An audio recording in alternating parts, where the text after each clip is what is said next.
नमस्कार, मैं हूं पूजा जैन और आप देख रहे हैं विश्व मंत्रा। वहीं आज हमारे साथ मौजूद हैं डॉक्टर आईएस बंसल जी, जिनको हम सदगुरु के नाम से भी जानते हैं। सर, बहुत बहुत स्वागत है हमारे खास कार्यक्रम विश्व मंत्रा में। आपका आज का हमारा एक मुख्य सवाल है जो हमारे दर्शक हैं लखनऊ से हैं। उन्होंने भेजा है एक प्रश्न आपके लिए। क्या राजा भगीरथ को जैसे स्वर्ग की प्राप्ति हुई थी, अपने पूर्वजों को मोक्ष दिलाया था, क्या वर्तमान में भी कोई ऐसा साधन है जिससे मोक्ष मिल सकता है और वह अपने पूर्वजों के पितरों को मोक्ष दिलवा सकते हैं? आज के समय में बिल्कुल साधन है जी। और इसके लिए पहले उन्होंने भागीरथ जो ऋषि थे उन्होंने जाकर के तपस्या बाहर की थी, हिमालय में जाकर की थी, लेकिन आजकल गृहस्थी में करनी पड़ती है। जी। और गृहस्थी में जब इंसान को सेल्फ रियलाइजेशन हो जाता है, आत्म साक्षात्कार हो जाता है, तो उसके बाद वो उनको मोक्ष भी दिला सकता है और वो ये भी चेक कर सकता है कि जो हमारे पूर्वज शरीर छोड़ चुके हैं उनको वास्तव में मोक्ष मिला है या नरक में डूब गए हैं या रास्ते में ही अटके हुए हैं। तो ये उसके बाद ही पता लगता है, क्योंकि जो आपका राइट हार्ट है ये श्री राम का स्थान है जी। जो हमारे पूर्वज जितने गुजरे हैं, अगर वो हमारे इसमें नाम लेने से और हमारे हार्ट में तकलीफ आती है तो हमें उनको मोक्ष नहीं मिला है। तो उनके लिए हमें ये राइट हार्ट हृदय पे रख के और श्री रामचंद्र जी का जब मंत्र लेते हैं हम या प्रार्थना करते हैं और उसके बाद अगर उनके नाम से ये ब्रह्म शक्ति शुरू होती है तो समझिए उनको मोक्ष मिला है। अगर ये ब्रह्म शक्ति रुकावट आती है इसमें बार बार तो उनको अभी मोक्ष नहीं मिला, वो बीच में रुके हुए हैं। ये पहचान। सर, इस चीज का अंदाजा कैसे लग सकता है? अगर कोई सहज योग नहीं करता है तो क्या वो इस बात का पता लगा सकता है? नहीं, उसको नहीं पता लगेगा। कैसे पता लग जाएगा? जो क्लास ही नहीं पढ़ी, जिस क्लास में अटेंड ही नहीं किया, जो टीचर से मुलाकात नहीं है, तो उस सब्जेक्ट का मालूम कैसे पड़ जाएगा? बिल्कुल। तो ये तो पहले उनको सेल्फ रियलाइजेशन लेना ही पड़ेगा और वो बच्चा वैसे भी ले सकते हैं। परिवार का आज के समय में परिवार के माता पिता बेटी भी गुरु बन सकते हैं। राइट। पहले गुरु ढूंढने के लिए जाना पड़ता था। आज भी लोग भटके हुए हैं कि मेरे ये गुरुजी, मेरे वो गुरुजी जेल में है, उसके बाद भी उनके पीछा नहीं छोड़ रहे। क्यों? क्योंकि उनको ज्ञान ही नहीं, अज्ञानता है। तो ऐसे ही आज के टाइम में गृहस्थी जीवन में ही एक पुत्री भी बेटी बन सकती है, गुरु बन सकती है, एक बेटा भी बन सकता है, पिता भी गुरु बन सकता है। ये पहला ये सतयुग के टाइम में हो रहा है। ये सतयुग चल रहा है, कलयुग समाप्ति पर है। इसलिए घर का आदमी ही गुरु और गुरु भी मिलेगा, वो ही सेल्फ रियलाइजेशन दे सकता है। या सतयुग टीवी रोजाना देखिए, आप उससे मिलेगा। राइट। सर, दूसरा सवाल हमारे पास गुड़गांव से आया है, जिसमें कि आयुष जैन का सवाल है। वर्तमान समय में कौन लोग असुर हैं और कौन दुष्ट हैं? कौन मतलब वो कहाँ छुपे हैं, वो ऐसे लोग कहाँ छिपे हैं और उनका विनाश कैसे हो सकता है? कृपया मार्गदर्शन कीजिए। देखिए, असुर लोग तो आजकल शरीर में भी छुपे हैं, घर में भी छुपे हैं जी, और आश्रम में भी छुपे हैं, मंदिर में भी छुपे हैं, मस्जिद में भी छुपे हैं। उनको पहचान करने की पावर आनी चाहिए। सबसे पहली बात है पहचान कैसे करें। हमारे पास ऐसी क्या आइडेंटिफिकेशन है, ऐसी क्या क्वालिटी है, ऐसा क्या केमिकल है जिसको लगा करके तुरंत चेक हो जाए कि ये असुर है, कि ये असुर है, ये सुर है या नहीं है। जी। तो ये अंदर की चीज है। जब आपके पास में ये सेल्फ रियलाइजेशन के बाद जो पॉजिटिव एनर्जी आएगी तो आपके बॉडी से निकलेगी, एक एक नस नाड़ी से बहती है वो। और उसके दो ही क्वालिटी होती है, या तो वो बिल्कुल हॉट होती है, अगर किसी से बात करते ही और आपकी सिस्टम हॉट में बदल जाए, बॉडी का सिस्टम हॉट हो जाए, तो समझिए वो आदमी राक्षस है। सर, किस तरीके का वो लोगों के ऊपर इफेक्ट डालते हैं? लाइक जैसे हम किसी भी व्यक्ति को असुर में काउंट करते हैं, तो ये लोग कौन है? मतलब किस तरीके का वो बैड इफेक्ट किसी भी पर्टिकुलर इंसान के ऊपर करते हैं, वो मैं जानना चाहूंगी। देखिए, ये बड़ा गहन विषय है, ये 3 मिनट का काम नहीं है जी। इसमें कुछ जो मरी हुई चीजें हैं, शरीर छोड़ चुकी हैं, वो भी शरीर को अडॉप्ट करके और असुर का काम करती हैं। राइट। शरीर दिखाई देता है। कुछ लोग तामसी गुण से चलते हैं और उनमें रजोगुण बढ़ जाता है। राइट। तो वो सत्ताधारी होते हैं कि हमने इतनी बड़ी कथा कराई, हमने इतना बड़ा जागरण किया। तो ऐसे लोगों को अहंकार चढ़ जाता, फिर वो किसी की सुनते नहीं है। फिर वो गलत काम करने से भी ये नहीं सोचते गलत हो रहा, उन्हें सही लगता है। तो ये असुर की पहचान है मोटी सी। और अगर वैसे जाए तो फिर तो पूरी पहचान हो जाती है। अगर आप उसको ब्रह्म शक्ति से चेक करें। सर नीलिमा जी हैं गाजियाबाद से, उनका सवाल है सूर्य भगवान की पूजा क्यों की जाती है और उनकी पूजा से हमें क्या फल मिलता है और क्या सही तरीका है सूर्य देव की पूजा करने का? देखिए जितनी भी पूजाएं हैं, चाहे वो सूर्य देव की है चाहे वो चंद्रमा की है, पहली बात तो ये किसी को यही मालूम कि पूजा क्यों करते हैं और करनी भी चाहिए या नहीं भी करनी चाहिए। किसी को कुछ नहीं पता। ये सूर्य देव भी आपके शरीर में है, हर इंसान के शरीर में है, लेकिन वो अवस्था जागृत अवस्था में नहीं है। जैसे एक आदमी सोता हुआ है तो कोई भी अटैक कर दे, लेकिन जब वो जग जाता है तो हर चीज उसकी वॉच होती है, हर चीज को देखता है वो, और जो गलत होती है जो उसे समझ आता है तो उसे बचता है। ऐसे ही जब आपके अंदर वो सूर्य का प्रकाश शुरू हो जाएगा, जिसको परम चेतन बोलते हैं, जब वो शुरू हो जाएगा तब आप सूर्य की तरह दुनिया को प्रकाश देंगे और निशुल्क देंगे। आप बात करेंगे तब फायदा होगा। आप किसी के घर जाके बैठ जाएंगे, उस घर की नेगेटिविटी दूर हो जाएगी। तो सूर्य का पूजा करने का मतलब है कि सूर्य देव जैसा मेरा फेस हो, सूर्य देव जैसे मेरे शरीर की प्रकाश, जो मैं जहां जाऊं वहां अच्छे लोग मुझे समझे और जो गलत लोग हैं वो साफ हो जाएं। जैसे अंधेरा साफ हो जाता है सूर्य निकलता। मतलब सर आपका मतलब हम यूं समझे कि सूर्य देव की पूजा करने की यहाँ पर जरूरत नहीं है, अपने आप को सूर्य के स्वरूप में ढालने की गुणों को अपनाने को। राइट। एक और सवाल है सर, भगवान श्री रामचंद्र जी ने सूर्य की उपासना पूजा क्यों की थी और उनकी पूजा करने का मकसद क्या था? देखिए वो सरयू नदी की बात है। तो जो सूर्य जो था उनका सरयू नदी का वो था, तो उसके उन्होंने जो सूर्य की पूजा की थी वो उन्होंने जो रामेश्वरम में शिव जी राम की पूजा करते थे तो श्री राम शिव की पूजा करते थे। राइट। तो वो जो राम की पूजा थी, शिव शक्ति एक ऐसी है जो हर चीज को समझती है। राइट। और शिव शक्ति जो है वो कुंडलनी है और साकार रूप में वो स्त्री रूप है और जो साकार रूप में वो पुरुष रूप भी है। तो अगर पुरुष में जाए तो शिव, शिवलिंग हो गया, स्त्री रूप में जाए तो वो शक्ति हो गई। Correct. तो वो जो शक्ति की बात करी थी वो उन्होंने जो सूर्य की पूजा करी थी, सूर्य का मतलब अपने अंदर वो गुण चाहिए थे जो सूर्य के अंदर है। जैसे सूर्य के सामने जाकर के आदमी अगर जब वो बहुत डाउन होता है तो वो विटामिन डी बॉडी को देता है। Right. और जब तेज होता है तो वो आग खड़ी कर देता है। तो उससे अब सूर्य देव जो है वो दोनों काम करते हैं। शायद ये लोगों को नहीं समझ है। Right. जब वो कम धूप होती है, इतनी सर्दी होती है, तो तब भी जो लेफ्ट और राइट तामसी गुणों के और राजसी गुणों के जो लोग होते हैं वो समाप्त हो जाते हैं, शरीर छोड़ जाते हैं। और जब धूप तेज होती है, जेठ के महीने में आपने देखा जब अप्रैल मई में, तो तब भी प्राण छोड़ देते हैं। बिल्कुल।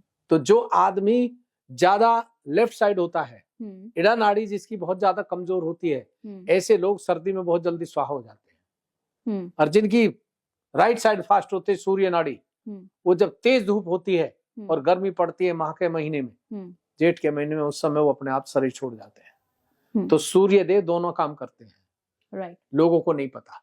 तो उन्होंने इसलिए पूजा की थी कि सूर्य का गुण जिनके अंदर है वो तो दुनिया में चमक जाए, और जो सूर्य से अलग हैं वो कौन होते हैं? वो या तो तामसी लोग होते हैं या राजसी होते हैं, रजोगुण, वो समाप्त हो जाए तो राम राज हो जाए। राइट। सर हमारे एक और दर्शक हैं मुस्कान वार्ष्णे जो कि नोएडा से हैं, उनका एक सवाल है, किस तरह की आत्माएं देवलोक में जाती हैं और किस तरह की आत्माएं संसार में भूत बनकर घूमती हैं? कृपया मार्गदर्शन कीजिए, किनको मुक्ति नहीं मिलती है? देखिए ये तो मुक्ति जो नहीं मिलती है जी, ये बड़ा गहन सवाल है। जिसने किया है ये बड़ी समझदारी का है। ये पूछना चाहिए सबसे, पूछते हैं हमसे जी, है नहीं?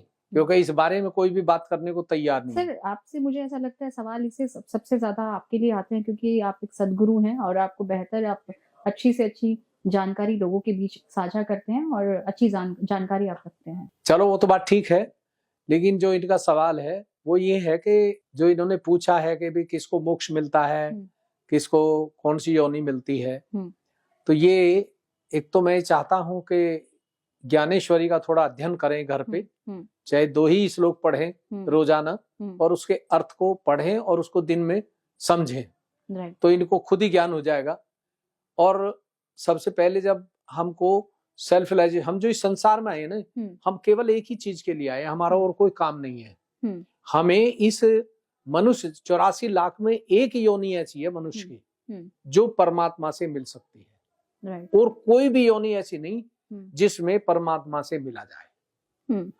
और इसमें केवल इंसान ही एक ऐसा जिसको अच्छे बुरे का आभास है, गंदी और अच्छी चीज का पता लगता है, और किसी में नहीं लगता है। तो इसलिए इसमें जो है केवल कुंडलनी हमारे शरीर में वास करती है, बाकी चीजों में कुंडलनी नहीं होती है। राइट। उसमें केवल परम चेतन वो केवल भोग करते हैं और कुछ नहीं करते, खाते हैं और शरीर से त्यागते हैं, बस।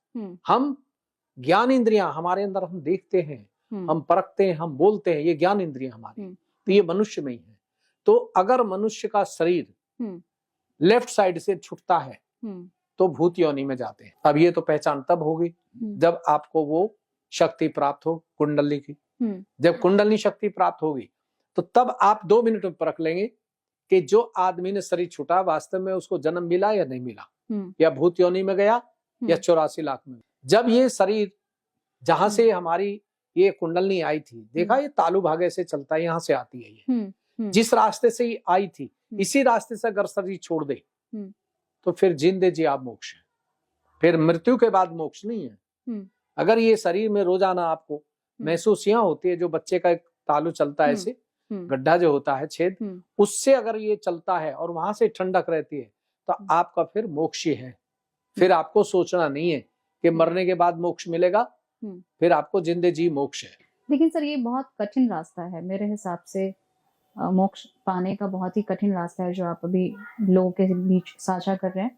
कोई ऐसा रास्ता, इससे थोड़ा आसान जो रास्ता जो आजकल की जनरेशन इजीली उसको कैरी कर सकती है अपने लाइफस्टाइल में? देखिए, रास्ता तो कठिन नहीं है और कठिन है भी। अगर आदमी की एक इच्छा शुद्ध हो कि मुझे ये पाना है तो बहुत आसान है, बहुत ही आसान है जी। और अगर उसकी ये इच्छा हो कि नहीं यहाँ की चीजें भी मैं भोग करूं, सब चीजें जो गलत सलत है सबको उपयोग करूं और भगवान से मिल लूं, तो फिर कठिन है। राइट। क्योंकि जब जो अपने ये नारद जी थे उनको आत्म साक्षात्कार की जरूरत थी तो राजा जनक के पास जाते थे बार बार, क्योंकि विदेही थे। विदेही मीन्स मतलब शरीर से अलग, विदेही कहते हैं जो द्विज है। तो वो राजा जनक को नॉलेज थी कि आत्म साक्षात्कार वो ही दे सकते हैं, बाकी नहीं। तो वो जाते थे, उन्होंने कहा भी तेरे से ज्यादा मेरे किसान जो है वो बहुत ज्यादा भक्त है। तो उन्होंने कहा जी कौन है, उन्होंने नाम बताया, वो वहां पहुंचे तो उन्होंने देखा कि किसान सुबह धरती माँ को प्रणाम करता है, जब खेत में जाता है तब भगवान का नाम लेता है, और जब सोता है तब लेता है। तो उन्होंने कहा तो 3 बार ही लेता है, और मैं तो 24 घंटे नारायण नारायण रहती है, मेरे तो धुतार बजता ही रहता है। तो उन्होंने जाकर जी वो तो कुछ भी नहीं लेता, मैं तो उससे ज्यादा लेता हूँ। तो राजा जनक ने कहा बैठ जाओ यहाँ। तो बैठ गया, तो देखा तो आग लगनी शुरू हो गई। आग लगनी शुरू हो गई तो बार बार वो नारद जी उस आग को देखेंगे, भैया ये आग लग रही है। तो राजा जनक को इशारा करें कि आग चालू हो गई, तो बस ऐसे हाथ कर दे, कोई चिंता नहीं। तो वो बेचारा दुखी होकर कि ये तो मेरे नजदीक आ गई, और उठे कमंडल चल दिया, क्योंकि किस्मत में नहीं था, आग थी नहीं, वो तो भगवान का खेल था। तो ऐसे ही जो आदमी, आपने रामायण पढ़ी होगी, सुमर सुमर नर उतरी पारा, कलयुग केवल नाम आधारा। राइट। तो आज जो है आपने अगर दिल से दिन में 5-10 बार भी नाम ले लिया कि भगवान अगर तू सच्चा है तो वही आशीर्वाद दे दे जो गणेश जी को दिया था, बाला मर्दाना को दिया था, हुसैन को दिया, जिसका मर्जी नाम लो। तो आप देखिए 1 महीने में आपकी जिंदगी बदलनी शुरू हो जाएगी, क्योंकि आपके अंदर से आएगी वो चीज। बिल्कुल सर, एक अहम सवाल है और शायद ये मैं खुद भी अपने पर्सनल लेवल से आपसे जानना चाहूंगी कि हम कैसे जाने कि हम जो दान दे रहे हैं वो योग्य के पात्र में जाएगा, या पात्र को देखकर दान देना चाहिए, दान करना चाहिए? इस तरीके की जानकारी थोड़ा साझा कीजिएगा प्लीज। देखिए, संसार में सबसे बड़ी बात तो ये है कि दान तो दुनिया देती है, दान हम भी देते थे, लेकिन जितना हम दान देते थे उतने ही हम दुखी रहते थे। तो हम ये सोचते थे या तो हम गलत है, या जो दान दे रहे हैं वो गलत है, या फिर भगवान ही गलत है, क्योंकि दान देने के बाद तो फायदा होना चाहिए। राइट। तो एक होता निस्वार्थ दान, एक होता स्वार्थ से दान, मतलब से। कि भगवान मैं इतना दान करूंगा तो मेरे ये काम हो जाए, तो फिर वो भगवान काम नहीं करता है। फिर वहां डेड स्पिरिट पकड़ लेते हैं उस आदमी को, जो मरी हुई चीजें हैं फिर वो पकड़ लेते हैं। जैसे एक आदमी दान करते करते मर गया, तो अब उसे वही शरीर चाहिए जो उसके मतलब का है, तो ऐसे शरीर को वो आकर के और वो दान में लगा देते हैं, उसको माया जाल में फंसा लेते हैं। वो दान देता रहता है, मरने के बाद उसे भी जन्म नहीं मिलता, वो भी भटक जाता है 84 लाख में। तो दान पात्र, गीता पढ़ी होगी आपने, फिर पढ़ लेना। दान जो है पात्र, मतलब जो जिसको दे रहे हैं वो कैसा है, स्थान जगह कैसी है, वो दान देने लायक है या नहीं, और जलवायु वातावरण कैसा है। अगर ठंड का वातावरण है और उनके पास कपड़ा नहीं है तो वो दान ठीक है। अगर हम वहां रोटी दे रहे हैं और कपड़ा दे नहीं रहे तो गलत है। फिर जिसको दे रहे हैं वास्तव में उसको जरूरत है या दूसरे आदमी को जरूरत है। अगर हम एक के पास में 2 कंबल है और फिर भी हम दे रहे हैं, बैठे रोड पे 2 कंबल उठाता है अपने घर ले जाता है, फिर 2 ले लेता है, फिर घर ले जाता है, तो इसका मतलब हम गलत दान दे रहे हैं। तो सबसे पहले ये तीनों चीज परख लेनी चाहिए। सर, जैसे कोई व्यक्ति भूखा है और भूखे व्यक्ति को आपने अन्न दान किया, आपने उसको खाना दिया, रात को सोने से पहले या दिन में जो भी दिनचर्या है उसके अंदर आपने खाने का दान किया, क्या वो दान करना भी वैलिड नहीं है? मतलब उसको कहाँ? देखिए, जो खाने का दान है, एक आदमी है वो खाना कम खाता, शराब पीता है शाम को। अब जो आप चीज दे रहे हैं वो उसको खुद तो यूटिलाइज कर ही नहीं रहा। वो ज्यादातर आज देखिए दान में ज्यादातर लोग पैसा मांगते हैं। पैसा का मतलब है इसलिए मतलब शाम को कुछ खाएगा, वो शराब पिए, तंबाकू लगाए, सुल्फा लगाए। जितने महाराज है सब सुल्फा लगाते हैं रात को दबा के। तो हम यूँ समझे कि पैसों का दान ना करके हम अन्न दान कर सकते हैं, कपड़ों का दान कर सकते हैं, और वो भी सिर्फ जरूरतमंद लोगों को, ये जान करके इनको जरूरत है या नहीं है। जरूरत के बिना किसी को दान करना वो दान की श्रेणी में आएगा ही नहीं, आई थिंक। देखिए, सबसे बड़ा दान क्या है जी। किसी से सवाल करिए, पूरी मीडिया से बात करिए, पूरे संसार से बात करिए। हम ऐसे सदगुरु नहीं है जी, लल्लू पंजू। हम डंके की चोट पे हैं और हर चीज को सिद्ध करते हैं प्रैक्टिकली जी। सबसे बड़ा दान जो आपके वेद शास्त्र बोलते हैं जी, चाहे वो कुरान शरीफ हो, चाहे श्रीमद् भागवत गीता हो, चाहे आपके गुरु ग्रंथ हो, चाहे बाइबल हो, चाहे सौंदर्य हो, चाहे ज्ञानेश्वरी हो, सबसे बड़ा दान है आत्मदान। आत्मा का दान सबसे बड़ा दान है। इससे बड़ा दान इस दुनिया में कोई नहीं है। आपने अगर किसी को, इंसान को आत्म साक्षात्कार दे दिया तो एक सबसे बड़ा मंदिर का निर्माण किया, सबसे बड़ा मंदिर। जिस मंदिर में आज अयोध्या में मंदिर बन रहा है, करोड़ों रुपया लग रहा है। अगर एक आदमी के अंदर श्री राम के गुण आप स्थापित कर दीजिए तो वो एक ही इंसान आधी दुनिया को बदल देगा और पूरी दुनिया को भी बदल देगा, अगर वो पूर्ण रूप से राम के गुणों से संपन्न हो, तो परिपूर्ण हो। तो सबसे बड़ा दान जो है वो है आत्म साक्षात्कार का दान। किसी की आत्मा को परमात्मा से मिला दो, इससे बड़ा दान नहीं। फिर उसके पास रोटी भी अपने पाएगी, कपड़ा भी उसके अपने आप आएगा, और उसका घर भी अच्छा हो जाएगा, और उसकी नौकरी चाकरी भी अच्छी हो जाएगी। मतलब एक दान से इतनी पूरे परिवार को अच्छा कर देगा वो, और खुद अच्छा हो जाएगा। अब दान दे आए आप और उसने बेच के उसी कपड़े को और पैसे ले लिए, 500 की चीज दी, उसने 100 की बेच दी, 100 का अद्धा ले आया, अपने पी के रात को मस्त हो गया, तो आपका दान तो पाप में लग गया। आपने तो पाप कमा लिया, क्योंकि उसकी आत्मा तो मर गई और मन बुद्धि उसके चढ़ गए। तो आत्मा का दान सबसे बड़ा दान है इस युग में। सर, एक और सवाल हमारे पास आया है, संकल्प शक्ति और ज्ञान को हम किस प्रकार अपनी चेतना में ला सकते हैं जिससे हमारी आत्मा का शुद्धिकरण होता है? देखिए, संकल्प शक्ति और आत्मा, संकल्प जो है एक आपके अंदर शुद्ध इच्छा है। संकल्प का मतलब वचन। आपने एक वचन उठा लिया कि मुझे इतने दिन में ये काम करना है। अगर आपने अपने मन में ठान लिया कि मुझे भगवान क्या है या परमात्मा क्या है, मुझे इसको खोज के ही रुकना है, तो आप उस ज्ञान को प्राप्त कर लेंगे जहां से आपको नीचे आने की जरूरत नहीं है। हर चीज को आप चित्त पे परख लेंगे, हाथ में आते ही आप परख लेंगे कि जिसने ये बनाई है वो आदमी अधर्मी है, धर्म का है। खाने की रोटी परख लेंगे, कपड़े को परख लेंगे। तो जो संकल्प है वो है वचन। ज्ञान, जब आपका वो संकल्प पूरा हो जाए, परमात्मा से मिलन हो जाए तो फिर आप उसको ज्ञान बोलते हैं। एक ज्ञान किताबी ज्ञान होता है, एक ज्ञान दुनियावी ज्ञान होता है, कपड़े का ज्ञान होता है, ऐसा पहनना चाहिए ऐसा।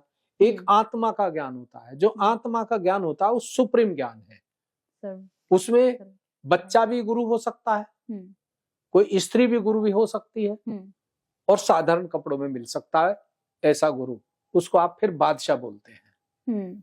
फिर वो छोटी मोटी चीज नहीं होती है। कपड़े उसके साधारण होते हैं, उसमें कोई आर्टिफिशियल ऐसा फैशन कुछ नहीं होता है। चार माला नहीं डालेगा वो, कथा में टीका लगा के नहीं बैठेगा। उसकी मर्जी आएगी आएगा, नहीं मर्जी आएगी नहीं आएगा।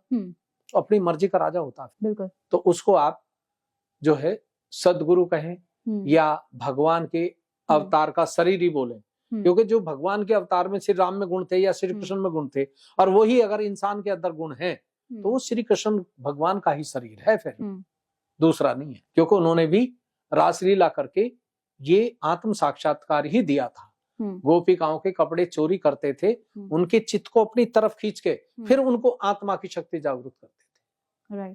तो उन्होंने ये कार्य किया, महावीर जी ने ये कार्य किया, महात्मा बुद्ध ने ही किया। लेकिन लोग उनको लेकर के बैठ गए, मेरे पैगंबर साहब है, मेरे महावीर जी हैं, मेरे हनुमान जी हैं। गुण एक नहीं उनके अंदर। हनुमान जी का एक गुण नहीं, किसी बार हनुमान चालीसा का रट्टा लगा रहे हैं और उससे बीपी हाई हो रहा और लिवर इन्फेक्शन हो जाता हनुमान चालीसा से। अब कौन बताए इस चीज को? सब गुरु कहते हैं पैसे दे जाओ हनुमान चालीसा करो, बस कुछ नहीं पता। प्रसाद लाओ, उसमें से असली माल खुद रख लेते हैं, बाकी डालडा का बांट देते हैं, देसी का खुद खाते हैं। सर हमारे एक दर्शक हैं, ऋषभ जैन हैं, दिल्ली से हैं। उनका एक सवाल है, पौराणिक कथाओं के अनुसार व्रत, उपवास, दान, जप तप करके इंसान क्या परमात्मा को प्राप्त कर सकता है, चाहे उसके कर्म कितने भी खराब क्यों ना हो? नहीं कर सकता जी। क्यों नहीं कर सकता? क्योंकि जब कर्म ही उसके अच्छे नहीं है तो पौराणिक कथा क्या फायदा करेंगे? पौराणिक जो कथा बताई थी वो गुरु पहले उनके चक्रों को चेक करता था अपनी ब्रह्म शक्ति पे, और वो चेक करता था कि इसका कौन सा चक्र ठीक नहीं है, तो वो ही उसको बताता था कि आप ये मनन करो, ये माला जपो। किसी को कहता था नहीं तुम दान करो, किसी को कहता नहीं तुम भिक्षा मांग के लाओ। जो अहंकारी लोग होते थे तो उनको बोलता था कि आप घर घर जाइए भिक्षा मांगिए। भिक्षा इसलिए मांगिए कि उनका जो अहंकार है वो टूट जाए, क्योंकि जब भिक्षा मांगने जाएगा तो कई लेडीज ऐसी हैं जो गाली देंगी, कई ऐसी हैं जो धमकाएंगी, हट्टा कट्टा आ जाता है, शर्म नहीं आती, तो उसका जो अहंकार है वो तुड़वाते थे। गुरु लोग वैसे नहीं तोड़वाते थे, वो कहते थे इसके अंदर अहंकार है, क्योंकि बहुत सारे शिष्य ऐसे होते हैं वो गुरु की सुनते ही नहीं, अपनी चलाते। तो गुरु कहता पहले भिक्षा मांग के लाओ आप, तो वहां जाके उसका अहंकार टूटता था। यहाँ हमारे सहयोग में अहंकार अपने आप ही टूट जाएगा, पता ही नहीं लगेगा कैसे टूटता जा रहा है। पहले अगर अप होगा तो नीचे को डाउन जाता है, और जो नीचे डाउन होता है वो अप होता है। तो जो नीचे था वो ऊपर उठता तो बड़ा खुश होता है, वो भगवान बड़े। लेकिन जो अप होता है वो गिरता है, तो कहता है यार कहाँ फंस गए हम। तो उसका अहंकार टूटता है। जब अहंकार टूटता है तभी अंदर उसके सद्बुद्धि आती है, वरना नहीं आती है। तो ये जो पौराणिक कथाएं हैं ये पहले गुरु लोग कराते थे और उस हिसाब से चलता था। आज को तो गुरु भी ऐसी हैं और शिष्य भी ऐसी हैं। गुरु भी कहते हैं माल लाओ, शिष्य कहते हैं झूठ बोला जी इतने पैसे कमा का आधे इधर दे आधे फिर तुम काम कर, झूठा करो काम से, तो कोई दिक्कत नहीं। सर एक दर्शक हैं प्रीति जी, उनका सवाल है, संसार में ऐसा कौन सा पावन व्रत है जिसे करके हमारी आत्मा को शक्ति प्रदान होती है और हमें शुद्ध पवित्रता और ईमानदारी से अपना जीवन यापन कर सकते हैं? देखिए ऐसा व्रत तो 3 ही व्रत हैं जी, मोटी सी बात है। ये तो साइंटिफिक तो मैं तब भी सिद्ध करूं जब पब्लिक होगी और देख रहे हैं, तो चार्ट नहीं है मेरे पास। बिल्कुल। सबसे पहला वचन है कि मैं सत्य बोलूंगा, चाहे मुझे रोटी मिले ना मिले, पैसा मिले ना मिले, मैं सत्य बोलूंगा। Right, correct. दूसरा वचन है मैं सत्य का साथ दूंगा, चाहे वो बेटी हो, माँ हो, दोस्त हो, रिश्तेदार हो। अगर सच्चा है और एक पैसे वाला है और एक के पास पैसा नहीं है, जिसके पास पैसा नहीं है और सच पर है तो उसका साथ दे। बिल्कुल। पैसे वाले का साथ दे रहे हैं तो हम अधर्म है, वो झूठ बोल रहा है। और सच पे चलना, जो सच है उस पे चलना। मेरी इनकम अगर 2000 रुपए है तो मुझे उसमें चलना है, चाहे मुझे चटनी खानी पड़े, चाहे फिर नमक से रोटी खानी पड़े। तो तब आप उस तरफ बढ़ेंगे जिस तरफ आप जाने की सोच रहे हैं। तब आपके अंदर आत्मबल आएगा, तब आपके अंदर एक कॉन्फिडेंस आएगा, तब आप किसी भी समाज में खड़े होके और बात कर सकते हैं और हर पॉइंट को प्रूफ कर सकते हैं। अगर ये पावर हमारे पास आत्मबल नहीं है तो हमारे अंदर कभी कॉन्फिडेंस नहीं आ सकता। अगर कॉन्फिडेंस आएगा तो केवल अहंकार का या अहम का आएगा, तामसिक गुण का आएगा या राजसिक गुण का आएगा। तो ये जो है वो पावर नहीं है। तो जो आत्मबल है वो असली जो वचन है ना, वो यही है कि सत्य बोलो, सत्य पे चलो और सत्य का साथ दो।